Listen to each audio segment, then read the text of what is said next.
इसी बीच आपको बता दें कि 3 अफसरों को सस्पेंड किया गया है। ये बड़ी खबर आपको बता रहे हैं। देखिए किस तरीके से गड्ढे में गिरकर कमल जिसकी मौत हो गई थी, अब जो एक्शन लिया गया है वो भी आपको बता दें कि प्रवेश वर्मा जिन्होंने कहा है कि दोषी है उनके खिलाफ कड़ा एक्शन लिया जाएगा। प्रवेश वर्मा ये कह रहे हैं और 3 अफसरों को सस्पेंड कर दिया गया। सवाल ये उठता है कि जब हादसा हो जाता है, ऐसा घटनाक्रम हो जाता है, उसके बाद ही क्यों जागते हैं, पहले से ही कदम क्यों नहीं उठाए गए। जल निगम के जेई समेत 3 अफसर दोषी हैं, ये प्रवेश वर्मा ने कहा है और दोषियों के खिलाफ कड़ा एक्शन लिया जाएगा। प्रवेश जी, क्या 3 ZRO इंजीनियर को सस्पेंड करने से हो जाएगा क्या कार्रवाई? क्या इतने इसमें गैर इरादतन हत्या का मामला? मोड़ लो पहले, मोड़ लो। अच्छा मोड़ो गाड़ी सर, ये तो मर्डर है ना, गाड़ी बाहर निकालो सर, दिस इज मर्डर। ये गैर इरादतन हत्या का मामला इसमें होना चाहिए कि नहीं सर आपकी नजर में? सर आपके नजर में गैर इरादतन हत्या का मामला होना चाहिए कि नहीं? सर बताइए प्लीज। सर जलपोर्ट की जानलेवा लापरवाही, किसी की जान जाने पर ही सिस्टम क्यों जागता है? सर क्या उन पुलिस वालों पर भी कार्रवाई होगी जिन्होंने शिकायत दर्ज करने से इनकार कर दिया? सर क्या किसी तरीके की कार्रवाई पार्षद पर भी की जाएगी? आप सारे ये आ जाओ, आप ही आ जाओ, रिपब्लिक ही आ जाओ केवल। आने नहीं जाने। सर क्या किसी तरीके की कार्रवाई केवल सारे रिपब्लिक ही आ जाओ, मैं आपको बता देता हूँ। पूछिए, आप पूछिए। क्या इसमें गैर इरादतन हत्या का मामला नहीं होना चाहिए सर? बिल्कुल होना चाहिए। अब आप पूछिए किस पर होना चाहिए, किस पर होना चाहिए? अब आप पूछिए किस पर होना चाहिए? सर 7 अलग अलग पुलिस थानों में कमल के दोस्त और रिश्तेदार पुलिस के लोग उनके परिवारजनों के साथ में यहाँ पर उनको ढूंढने की कोशिश रात को ही किया है, रात को ही किया है। किस पर होगा, किस पर मामला दर्ज होगा? गैर इरादतन हत्या का मामला आपने कहा कि बनता है। हमारी कमेटी की जो रिपोर्ट आएगी उसके बाद में कड़ी से कड़ी कार्रवाई होगी। क्या बड़े अधिकारियों को छोड़ देने के लिए क्या कमेटी बनती है? सर 3 ZRO को ZRO नहीं हुआ है भैया, एक ही एक्शन हुआ है। क्या सर एक एक्शन हुआ है, उच्च स्तरीय कमेटी बड़ी, मैं कह रहा हूँ इस तरह जो भी होगा, जो भी अधिकारी, हमने कहा कि हमने पिछले महीने ही सर्कुलर दे दिया था, उसका फॉलो कैसे नहीं हुआ, जो भी उसमें रिस्पॉन्सिबल होगा उस पर कार्रवाई होगी। औचक निरीक्षण करते रहे हैं। कुछ नहीं किया जा सकता।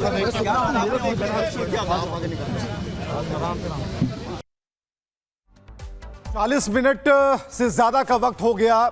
इस गड्ढे पर सभी शोक व्यक्त कर रहे हैं और सौरभ भारद्वाज क्या कह रहे हैं, सुनते हैं। इसको तो मरना ही था, पार्टी को ही ना कह सकते हो आप इस देश के अंदर। भाई ये रेस्टोरेंट सरकार ने खोल रखे हैं, सरकार इसमें GST जरूर लगी, मगर पार्टी करने का हक कोई ना आपको। पार्टी करोगे तो आप मरोगे। वो सरकार अभी तक इस CCTV कैमरे की इमेज क्यों नहीं ले लाई? क्यों अभी तक वीडियो नहीं आया? क्यों इस बात पे इतना सस्पेंस बना हुआ है कि भाई क्या हुआ था, क्या हुआ था? जो हुआ था, पुलिस जो है, ये CCTV कैमरा जो है हर चौराहे पे लगे हुए हैं, हर सड़क पे लगे हुए हैं, हर गली में लगे हुए हैं, क्यों नहीं मिले? और जो मोबाइल लोकेशन होती है, मोबाइल लोकेशन तो अब पुलिस बिल्कुल एग्जैक्ट कर लेती है, तो हमारी सर्वेलेंस करते हैं पूरे दिन ये देखते हैं हम कहाँ जा रहे हैं, किससे मिल रहे हैं। उस लड़के की मोबाइल लोकेशन इनके पास थी, उसका मोबाइल चल रहा था, उसके फ़ोन की घंटी बज रही थी, मगर उसके साथ रात को जब मोबाइल लोकेशन शेयर की उसको तुरंत डिलीट कर लिया गया। क्यों करा गया डिलीट? क्या छिपाना चाहती थी पुलिस? आपके पास मोबाइल लोकेशन थी उसकी, तो आपने उसको क्यों छुपाया? क्या रात को पुलिस इस बात को छिपाना चाहती थी कि सुबह जो है पॉलिटिकल मालिक उठेंगे, वो बताएंगे कि कैसे इस खबर को जो है बाहर देना है, तब दी जाएगी ये खबर? इन चीज़ों के ऊपर जो है बड़े सवाल उठते हैं। पुलिस की भूमिका और यहाँ के विधायक और मंत्री आशीष सूद की भूमिका सीधा एक क्रिमिनल ऑफेंस है। इस पूरे के पूरे क्राइम सीन को ड्रेसअप किया गया। इस क्राइम सीन के साथ छेड़छाड़ करके सरकार को और प्रशासन को बचाने की पूरी भूमिका बनाई गई। ये आप सबके सामने है। क्या लग रहा है? मुझे सतीश गोलचा जी समझा दें वो लड़का कहाँ से आया था? Major question that here is how will, had it been your government, how would you have treated this entire case? There was negligence definitely from the authorities' point of view, even from the police point of view. How would you have treated it differently? If I was the person who was heading a full-fledged government like Rekha Gupta is heading today, we would have suspended the police commissioner Satish Golcha. और सुमित झा हमारे साथ जुड़ चुके हैं, कोमल भी हमारे साथ जुड़ चुकी हैं और सबसे बड़ा अपडेट इस वक्त हम आपको देने जा रहे हैं। सवाल इस बात को लेकर है, यह गड्ढा किसका था और अगर यह गड्ढा था तो क्या किसी की जान से भरपाई की जा रही थी? सुमित, आप वहीं पर मौजूद हैं। हम सबसे पहले आपसे जानना चाहेंगे, बहुत वक्त लग गया प्रवेश वर्मा को कुछ कहने में, ब्रीफिंग लेने में, क्या कुछ कहा बाहर निकले तो? बिल्कुल, हम एक भी साधे रहे, इधर उधर घूमते रहे। सबसे पहले हम तस्वीरें दिखाते हैं, यही वो गड्ढा है और इस गड्ढे को खोदकर जो सिस्टम है वो सोच गया था और किसी के मरने का इंतजार हो रहा था। और वो जब बाइक सवार कमल इसमें गिरा और उसके बाद भी मरने का इंतजार हो रहा था। तो जहां हादसा वहां से लाइव तस्वीरें हम आपको दिखा रहे हैं। कुछ तकनीकी खामियां जरूर है, लेकिन फिलहाल ये तस्वीरें बता रही हैं किस तरीके से कितने बड़े गड्ढे में एक जिंदगी मौत में तब्दील हो गई। वो युवक मर गया, उसकी बाइक निकाली जा रही है, उसकी आत्मा निकल गई, लेकिन नोएडा की घटना से किसी ने सबक नहीं लिया। और बिल्कुल तस्वीरें हम आपको दिखा रहे हैं। और इस गड्ढे से एक बड़ी चीज विवेक मैं आपको बताने जा रहा हूं, इस गड्ढे से सिर्फ 50 मीटर की दूरी पर ये देखिए, ये जो ग्रीन जालीदार आपको दिख रहे हैं ये अभी लगाया गया हादसे के बाद। इनकी नींद खुलती है हादसे के बाद, अब इसके बाद आगे आई। और यहां पर देखिए बैरिकेड जो लगाए गए हैं ये अब लगाए गए हैं ताकि अपनी कमियां, अपनी निकम्मापन जो है, सिस्टम का निकम्मापन छिपाने के लिए। और प्रवेश वर्मा से हम सवाल पूछते रहे, गैर इरादतन हत्या का मामला बनता है कि नहीं, ये मर्डर है, तो उन्होंने कहा, माना कि हाँ गैर इरादतन हत्या का मामला बनता है, लेकिन चुप रह गए कि हाँ किस पर हम करेंगे। सिर्फ जूनियर इंजीनियर को बलि का बकरा बनाकर आप कमेटी बनाकर चाहते हैं कि हम सवालों से बच जाए, तो ऐसा नहीं होगा। और सबसे बड़ी बेशर्मी तो दिल्ली पुलिस की यह है कि एडीसीपी साहब चुपचाप यहां से चले गए, सवालों का जवाब नहीं दिया। अब मैं जो दिखाने जा रहा हूं यहां से देखिए, 50 मीटर की दूरी पर आकर यहां चौक है और यहां पर सीसीटीवी कैमरा है, जो अभी कुछ देर पहले सौरभ भारद्वाज भी बता रहे थे और आरोप लगा रहे थे कि दिल्ली पुलिस अभी भी सोई हुई है। और यहां सीसीटीवी कैमरा जरा दिखाइए, यहां 2-2 सीसीटीवी, 3-3 सीसीटीवी कैमरा है और इस कैमरे को अगर खंगाला जाए तो पूरा पता चल जाएगा कि कैसे यह हादसा हुआ, लापरवाही कैसी हुई। और इस सीसीटीवी फुटेज की पूरी कहानी बयां करेगी। यहां देखिए, यहां ये लगा हुआ सीसीटीवी फुटेज, एक और सीसीटीवी फुटेज यहां पर है और यहां से सीधे वो रोड, ये वाला मुकेश दिखाइए, ये सीसीटीवी फुटेज सीधे उस रोड की तरफ है, यानी कि उस रोड में क्या हुआ कल रात, ये फुटेज पूरी कहानी बता देगा। लेकिन अब तक क्यों नहीं दिल्ली पुलिस इस सीसीटीवी फुटेज को निकालने में नाकाम रही या फिर छोड़ चुकी है?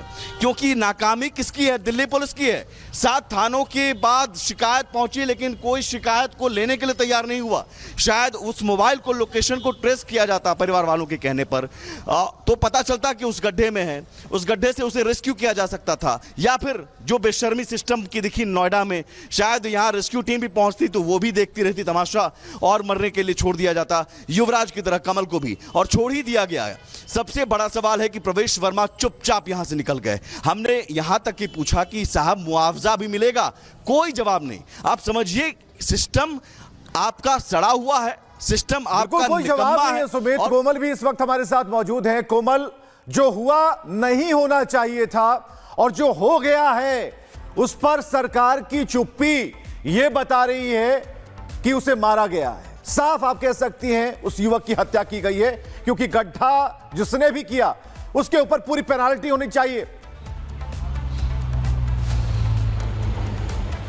बिल्कुल, सरकार पर गंभीर सवाल विवेक खड़े हो रहे हैं। आपको तस्वीरें हम दिल्ली सेक्रेटेरिएट से दिखा रहे हैं। ये तस्वीरें भी दिखाना इसलिए ज़रूरी हो जाता है क्योंकि बहुत बड़ा सा सेक्रेटेरिएट है, जो दिल्ली की सीएम है, या फिर अगर हम बात करें जल मंत्री प्रवेश वर्मा की बात करें, तमाम वो अधिकारियों की बात करें, तो यहीं पे बैठते हैं, मसौदे तैयार होते हैं, योजनाओं पर जो मुहर लगती है, वहीं योजनाओं की दिल्ली की जनता की सुरक्षा के लिए जो योजनाएं बनाई जाती है उसकी सारी मीटिंग जो है यहीं पे होती है, मुहर भी यहीं से लगती है। लेकिन सवाल अब यही खड़े हो रहे हैं कि आखिर इतनी बड़ी लापरवाही कैसे हो जाती है। कुछ दिन पहले नोएडा से ही ऐसी घटना सामने आई थी, उससे भी कोई सबक नहीं लिया जाता है। जवाबदेही जो है वो सरकार की होती है, जवाबदेही प्रवेश वर्मा की होती है, लेकिन वो चुप्पी साध लेते हैं। और ऐसे में जूनियर इंजीनियर पर देखिए उन्हें सस्पेंड कर दिया जाता है, 3 अधिकारियों को सस्पेंड कर दिया जाता है। सवाल यही है कि आखिर कब तक अधिकारियों को सस्पेंड करके बलि का बकरा बनाया जाएगा? कोमल, नैतिकता होती है, नैतिकता के आधार पर हमने इस्तीफे देखे हैं, ये होता आया है। क्या दिल्ली सरकार नैतिकता के आधार पर उसका कोई मंत्री क्या इस्तीफा नहीं दे सकता? क्या किसी जूनियर इंजीनियर पर पूरी तरीके से सब कुछ थोप देना यही न्याय है? एक युवक की जान गई है।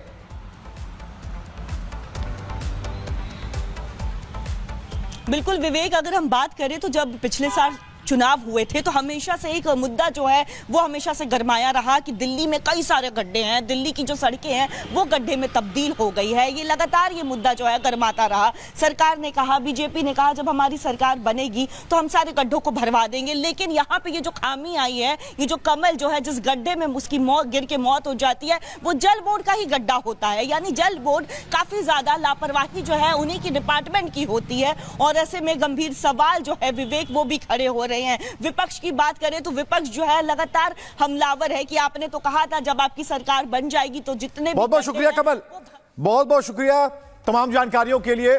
लेकिन खबर दिखाने का मकसद यही है कि जो दिल्ली सरकार है, जो संबंधित मंत्री हैं, अधिकारी हैं, वो जागे, अभी भी जाग जाएं।